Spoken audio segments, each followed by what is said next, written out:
Assalamualaikum warahmatullahi wabarakatuh. Om Swastiastu, Namo Buddhaya, Salam Kebajikan. Yang saya hormati Ibu Husnul Fatona MPD selaku dosen mata kuliah keterampilan berbahasa Indonesia. Yang saya hormati Sofi Angkin Mevia Eka Suci selaku pembicara dan teman-teman semua peserta webinar pada hari ini yang saya banggakan.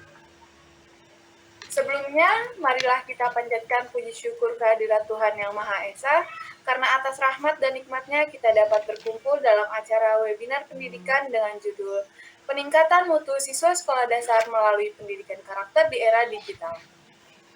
Pepatah mengatakan, tak kenal maka tak sayang. Maka dari itu, perkenalkan, saya Nadila Nuraini yang akan menjadi moderator pada hari ini.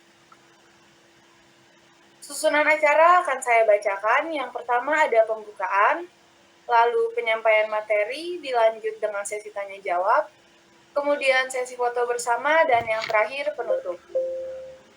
Kita langsung ke acara pertama aja ya, yaitu pembukaan. Mari kita buka acara ini dengan mengucap basmalah.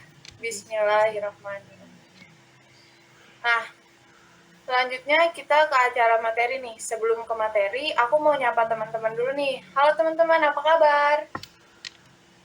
Halo, baik Kak. Alhamdulillah baik Kak. Aku mau nanya-nanya dulu nih ke teman-teman, ke siapa ya? Ke Maria deh. Halo Maria, apa kabar kamu nih? Halo Kak, baik kabarnya. Mau kenalan dulu dong sama Maria, boleh perkenalan? Boleh. Nama aku Maria Teresia Carmeliana, biasa dipanggil Carla dari Prodi PGSD. Sekarang kesibukannya apa nih Carla? Lagi UAS Kak. Oh lagi UAS, waduh makasih banget nih udah nyempetin buat hadir di webinar padahal lagi UAS. Semoga hasil UASnya memuaskan ya. Amin. Oke, kita lanjut ke materi kali ya. Tapi sebelum ke materi, aku mau bacain CV pembicara kita nih pada hari ini. Boleh dibantu share screen, Kak? Bentar ya, teman-teman.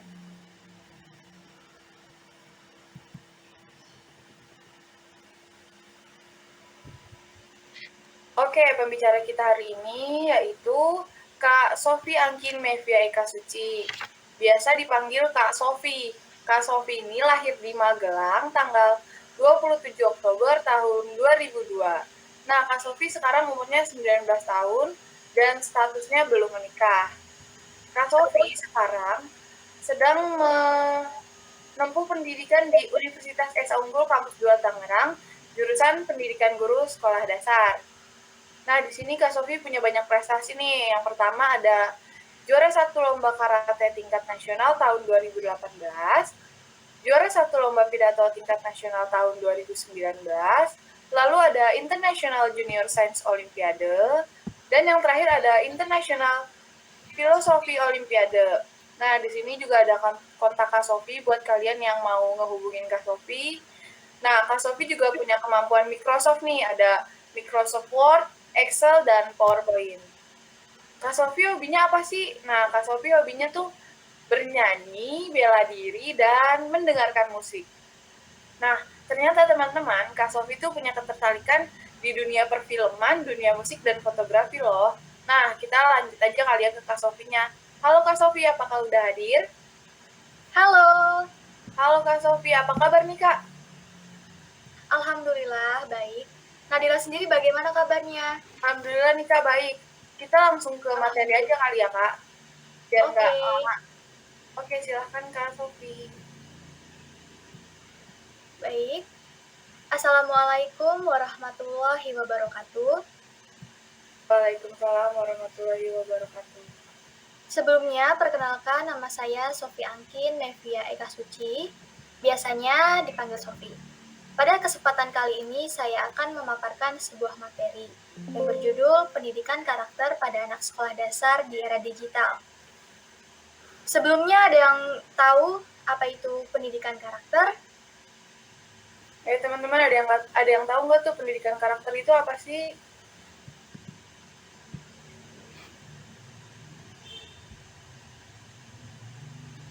Kalau ada yang tahu boleh on mic.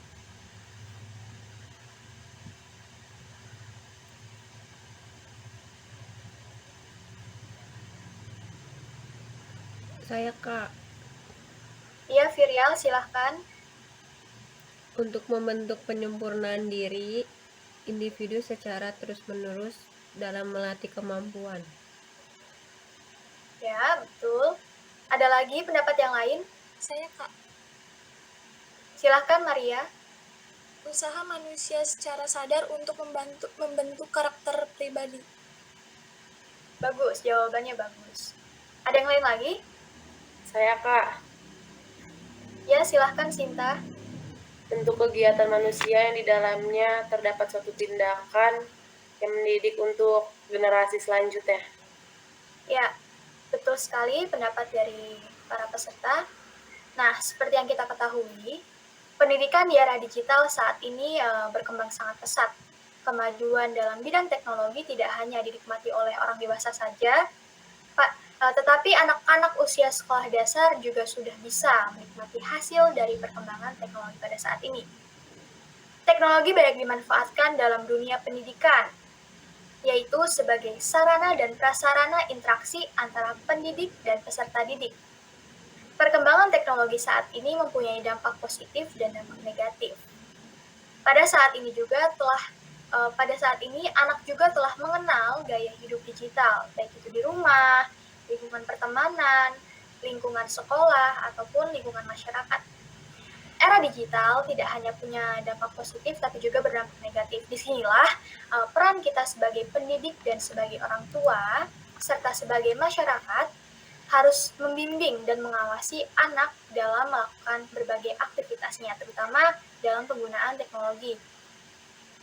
Munculnya banyak kasus yang destruktif dalam konteks kebangsaan, misalnya terjadi sentimen antar etnis, perselisihan antar suku, kasus-kasus penyalahgunaan narkoba, tawuran antar pelajar, kekerasan terhadap anak, begal ada di mana-mana, kasus bullying. Hal tersebut tuh menunjukkan bahwa karakter kebangsaan kita masih lemah. Maka dari itu, pembentukan karakter sedari dini akan menumbuhkan budaya karakter bangsa yang baik dan merupakan kunci utama dalam membangun bangsa. Maka dari itu, pendidikan karakter diperlukan untuk membentuk karakter individu yang baik bagi seluruh penerus bangsa. Nah, berikutnya, apa sih pendidikan karakter itu?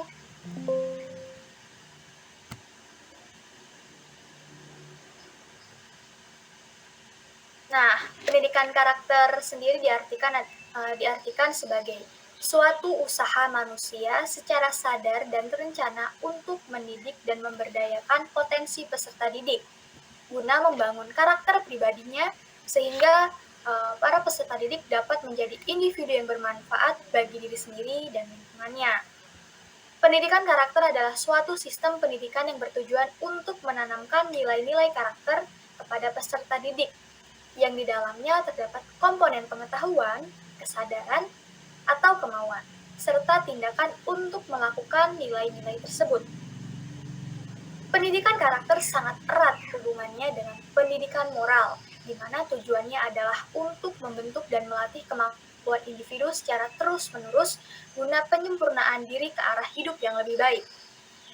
Pada periode anak sekolah dasar, metode yang dilakukan guru untuk mengembangkan karakter adalah pengarahan, pembiasaan, keteladanan, penguatan, dan hukuman. Nilai-nilai karakter yang bisa digali dalam pembelajaran seperti religius, kejujuran, kerja keras, kedisiplinan, rasa tanggung jawab, dan rasa cinta tanah air, serta peduli terhadap lingkungan sekitar. Nah, bagi yang bertanya-tanya, apa sih tujuan dari pendidikan karakter? Oke, berikutnya, tujuan pendidikan karakter adalah untuk membentuk karakter seorang peserta didik sehingga mereka menjadi pribadi yang bermoral, berakhlak mulia, bertoleran, tangguh, dan berperilaku baik. Dalam Undang-Undang Nomor 20 Tahun 2003 tentang Sistem Pendidikan Nasional, menyebutkan bahwa pendidikan nasional berfungsi untuk mengembangkan kemampuan dan membentuk watak, serta peradaban bangsa yang bermartabat dalam rangka mencerdaskan kehidupan bangsa. Bertujuan untuk berkembangnya potensi peserta didik agar menjadi manusia yang beriman, bertakwa, berakhlak mulia, sehat, berilmu, cakap, kreatif, mandiri, dan menjadi warga negara yang demokratis serta tanggung jawab. Dan konsep pendidikan karakter sendiri adalah sebagai berikut.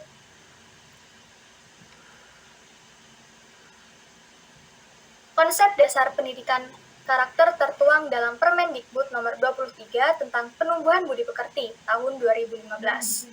Penumbuhan budi pekerti atau PBP bertujuan untuk menjadikan sekolah sebagai taman belajar yang menyenangkan bagi siswa, guru, dan tenaga kependidikan.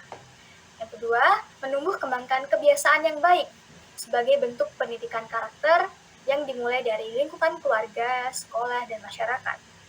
Yang ketiga, menjadikan pendidikan sebagai gerakan yang melibatkan pemerintah, masyarakat, dan keluarga. Yang keempat, menumbuh kembangkan lingkungan dan budaya belajar yang serasi antara keluarga, sekolah, dan masyarakat. Oke, selanjutnya. Prinsip dasar pendidikan karakter. Prinsip dasar pendidikan karakter adalah segala sesuatu yang dilakukan guru yang mampu mempengaruhi karakter peserta didik. Guru membantu membentuk watak peserta didik berdasarkan prinsip-prinsip pendidikan karakter. Nah, berikut adalah prinsip-prinsip yang digunakan dalam pengembangan pendidikan karakter. Yang pertama, mempromosikan nilai-nilai dasar etika sebagai basis karakter. Yang kedua, mengidentifikasi karakter secara komprehensif supaya mencakup pemikiran, perasaan, dan perilaku. Yang ketiga, menggunakan pendekatan yang tajam, proaktif, dan efektif untuk membangun karakter para peserta didik. Yang keempat, menciptakan komunitas sekolah yang memiliki kepedulian. Yang kelima, memberi kesempatan kepada siswa untuk menunjukkan perilaku yang baik. Yang keenam, memiliki cakupan terhadap kurikulum yang bermakna dan menantang, yang mana dalam hal ini pendidik atau lingkungan sekolah menghargai semua siswa, membantu membangun karakter mereka dan membantu mereka untuk sukses. Selanjutnya, yang ketujuh yaitu mengusahakan tumbuhnya motivasi diri pada diri siswa.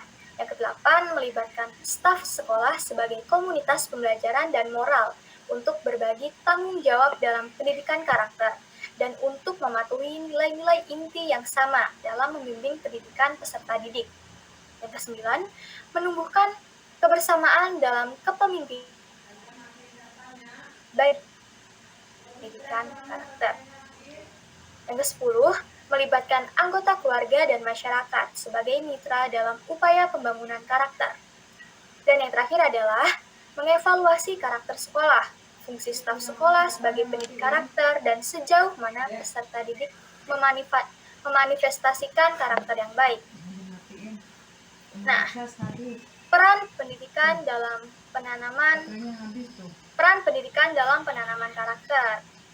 Era modern mengacu para pendidik untuk menghasilkan anak-anak bangsa yang sanggup menempatkan diri di tengah deru perubahan yang cepat, pilihan-pilihan jamak dan hidup yang cepat, serta penuh tekanan. Lebih dari itu, para pendidik berkewajiban moral untuk mendorong para peserta didik menjadi orang-orang yang hidupnya mampu menggali makna dan memiliki akar pada nilai-nilai luhur, gambar diri yang kokoh, dan ambisi-ambisi yang bermanfaat bagi manusia lain dan dirinya sendiri. Pendidik harus menghasilkan peserta didik yang mandiri, artinya mampu memilih berdasarkan nilai-nilai, gambar diri yang kokoh, dan ambisi yang tepat.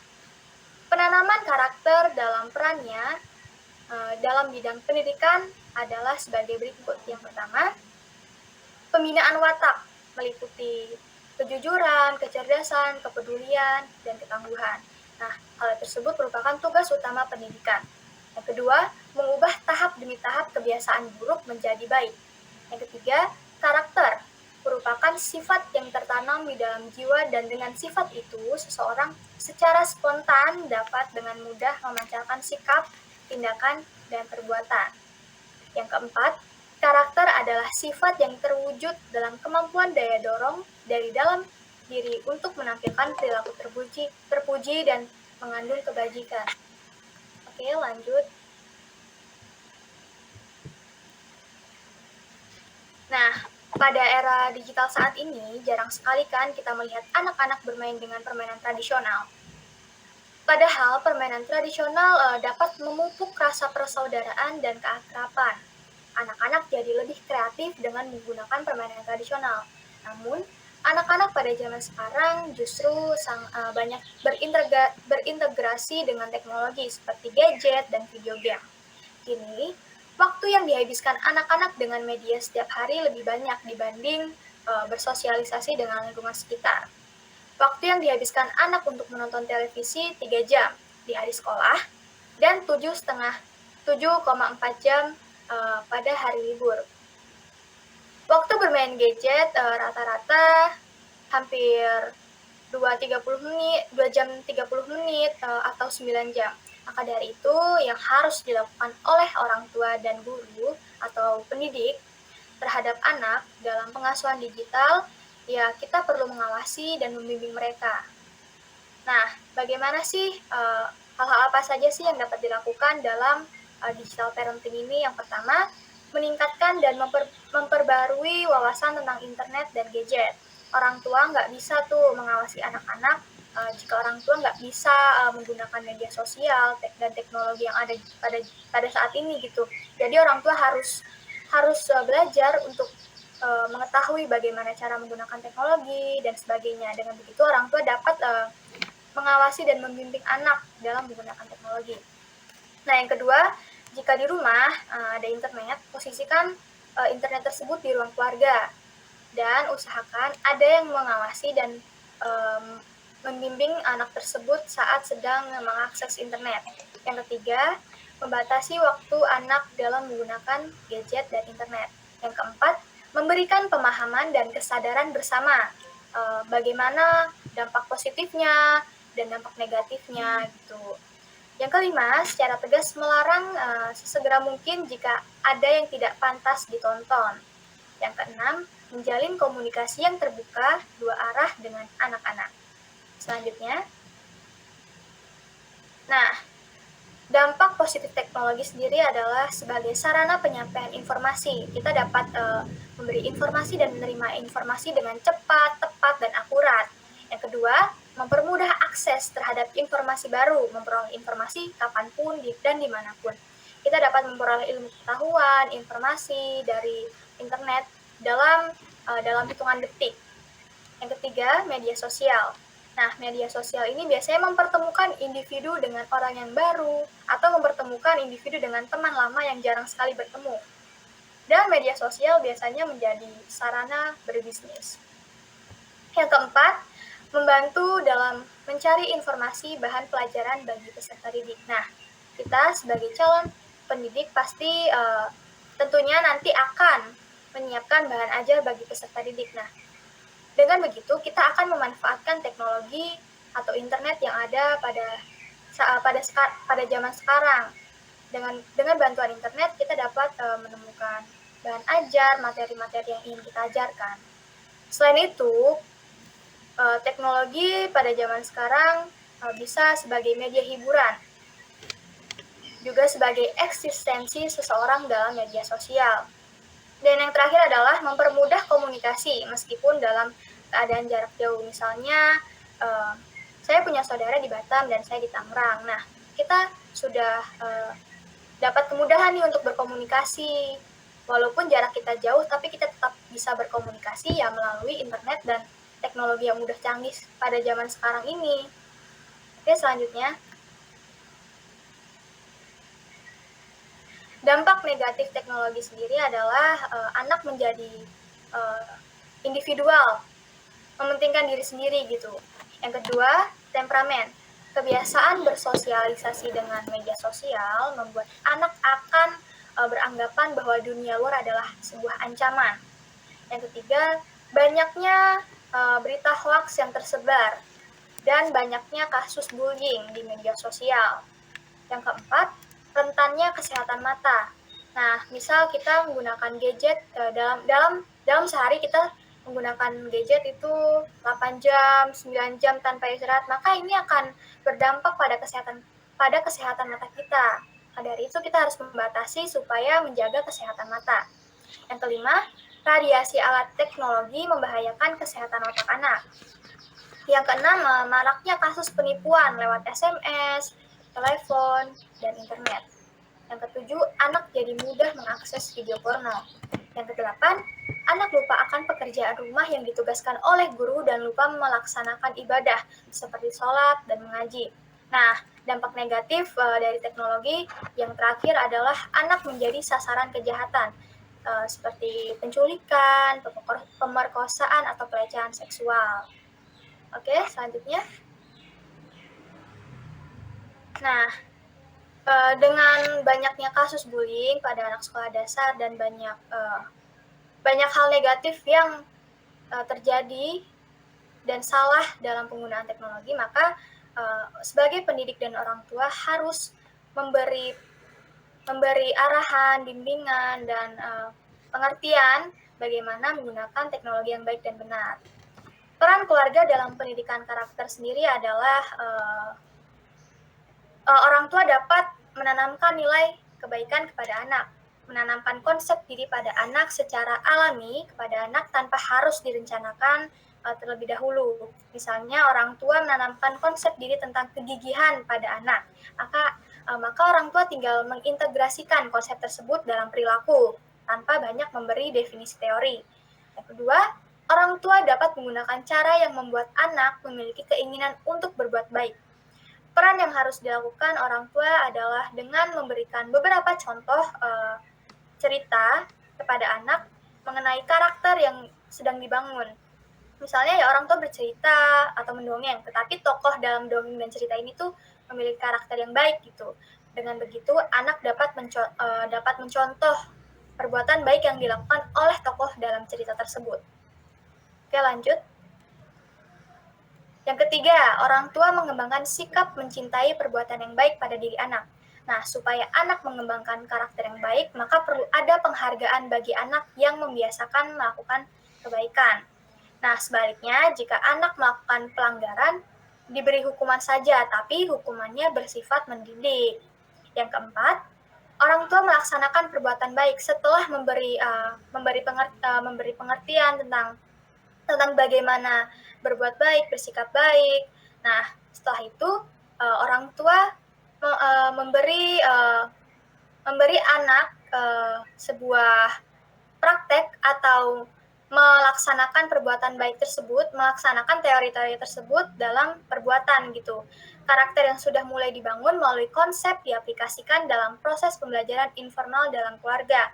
Selain itu, orang tua juga tetap memantau perkembangan anak dalam praktik pembangunan karakter di rumah. Nah, bagi anak nih, orang tua adalah contoh di rumah. Nah, segala tingkah laku orang tua akan diadopsi oleh anak. Untuk itu, orang tua harus mampu memberikan contoh yang positif. Lanjut.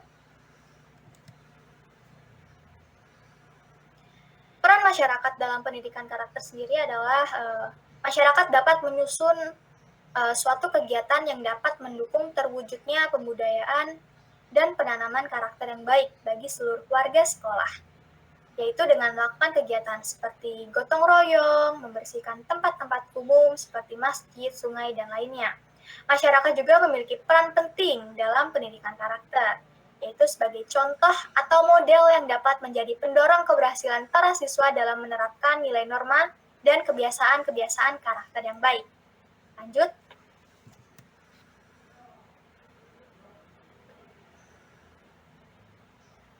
Peran guru dalam pendidikan karakter. Guru mempersiapkan berbagai strategi untuk menanamkan setiap nilai-nilai, norma-norma, dan kebiasaan-kebiasaan ke dalam mata pelajaran. Jadi guru dapat menanamkan setiap nilai dan norma dalam pelajaran yang diampunya gitu. Nah, dalam proses pembelajarannya, seperti penyampaian berbagai kutipan yang berupa kata-kata mutiara, peribahasa. Nah, kata-kata mutiara dan peribahasa ini berkaitan dengan karakter. Contoh kegiatan dalam penerapan keteladanan pendidikan karakter di sekolah adalah guru dapat datang lebih awal dibanding murid. Nah, hal tersebut menjadi contoh bagi murid untuk disiplin, untuk membangun kedisiplinan pada diri anak. Nah, sekolah juga dapat memberikan penghargaan terhadap setiap keberhasilan usaha yang telah dicapai dan yang telah dihasilkan oleh para peserta didik.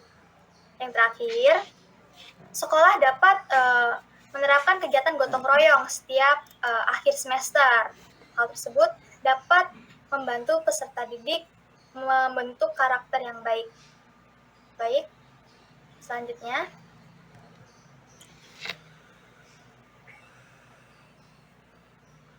Nah, pemaparan materi kali ini sudah berakhir. Nah, kesimpulan dari materi yang saya paparkan, karakter seseorang akan terbentuk bila aktivitas dilakukan berulang-ulang secara rutin hingga menjadi suatu kebiasaan. Di era digital saat ini, peran keluarga, guru, dan masyarakat sekitar sangatlah penting dalam meningkatkan karakter calon penerus bangsa. Keluarga sebagai tempat utama dan pertama peserta didik menjalani kehidupan hendaknya mengawasi dan membimbing dengan penuh kasih sayang, tegas, dan cermat. Peran guru dalam membangun karakter peserta didik semakin meningkat, kompleks, dan berat. Guru tidak hanya mengajarkan konsep karakter yang baik, tetapi harus dapat mengarahkan pada peserta didik bagaimana untuk mengimplementasikan pada kehidupan sehari-hari mereka. Maka dari itu, pendidikan karakter harus dilakukan sedini mungkin agar anak mampu menanamkan karakter yang baik sehingga mereka bisa membawanya hingga usia dewasa. Baik, sekian pemaparan materi dari saya. Kurang dan lebihnya mohon maaf. Wassalamualaikum warahmatullahi wabarakatuh. Waalaikumsalam warahmatullahi wabarakatuh. Terima kasih untuk Kak Sofi. Nah, jadi teman-teman bisa kita tarik kesimpulan nih dari keseluruhan materi yang udah disampaikan sama Kak Sofi tadi.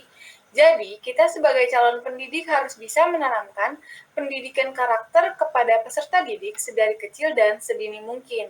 Karena semua bisa karena terbiasa.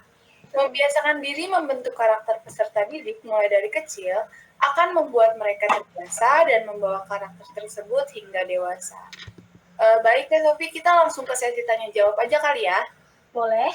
Oke, langsung aja. Teman-teman yang mau bertanya, boleh raise hand dan on mic-nya.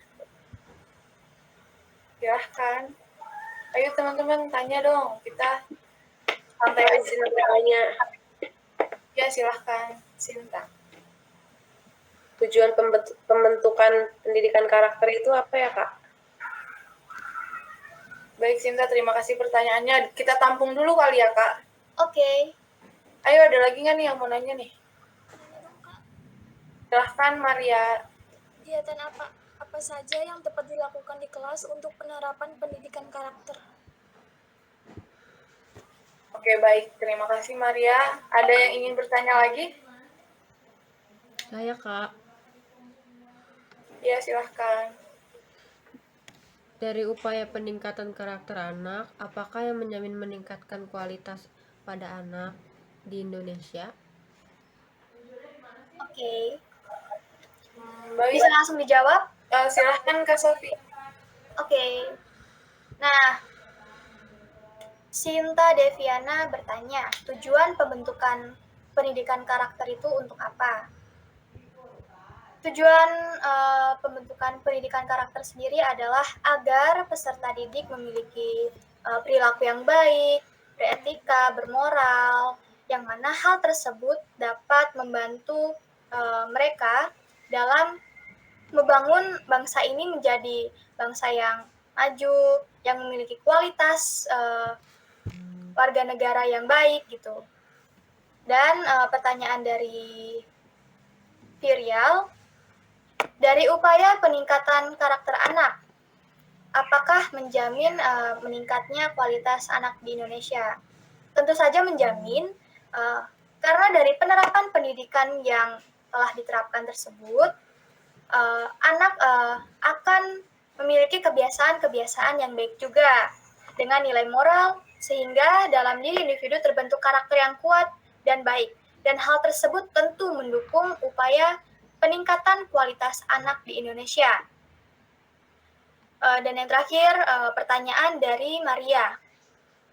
Kegiatan apa saja sih yang dapat dilakukan di kelas untuk penerapan pendidikan? banyak kegiatan yang dapat dilakukan di kelas dalam penerapan pendidikan karakter, yaitu pembelajaran mengenai saling tolong-menolong, saling menghargai, toleransi, dan pendidikan mengenai Pancasila atau pendidikan kewarganegaraan. Selain itu, selain pembelajaran, bisa juga dalam kegiatan ekstrakurikuler. Ekstrakurikuler adalah bagian terintegrasi dari sistem pendidikan di sekolah, yaitu guna memfasilitasi keragaman bakat, minat, dan potensi peserta didik. Untuk itu, penyediaan pembina ekstrakurikuler yang sesuai dapat membantu menciptakan karakter peserta didik yang baik. Dan kegiatan di kelas yang lain yang dapat membantu dalam penerapan pendidikan karakter adalah literasi. Kegiatan membaca yang rutin yang dilakukan peserta didik akan membantu mereka memperoleh informasi baru, dan informasi tersebut dapat diterapkan dalam kehidupan sehari-hari mereka. Maka dari itu literasi sangat diperlukan, karena ya memang sangat membantu gitu dalam mendapat sebuah informasi baru, informasi yang sangat membantu membentuk karakter para peserta didik, dan peserta didik juga dapat menerapkan apa-apa saja yang ia dapat dari hasil bacanya itu. Begitu. Wah, bagus banget nih pertanyaan dari kalian. Bagaimana? Apakah jawaban dari saya sudah cukup jelas? Cukup, Kak. Terima kasih. Sudah, Kak. Sudah cukup, Kak. Oke. Terima kasih atas pertanyaannya. Baik, Kak Sofi. Terima kasih atas jawabannya. Makasih banget nih udah mau menyempatkan waktunya dan berbagi ilmu untuk kita semua. Sebelumnya kita ke sesi foto bersama dulu kali ya. Oke, baik. Teman-teman boleh pose ceritanya. 1, 2. Cukup. Oke. Ini teman-teman masih pada semangat nggak nih? Harus semangat dong. Harus ya. Alhamdulillah kalau masih pada semangat.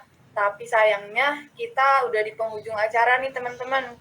Kalau bisa lanjut sampai malam juga kita lanjut nih. Tapi kita udah di akhir acara. Makasih banget buat partisipasi dari teman-teman semua. Makasih juga buat Kak Sofi udah mau berbagi ilmu dan menyempatkan waktunya. Saya selaku moderator meminta maaf apabila dalam penyampaian saya terdapat banyak kesalahan kata dan kekurangan. Saya meminta maaf yang sebesar-besarnya. Saya tutup acara ini. Wassalamualaikum warahmatullahi wabarakatuh. Waalaikumsalam warahmatullahi wabarakatuh. wabarakatuh. Terima kasih Nadila sebagai moderator, dan terima kasih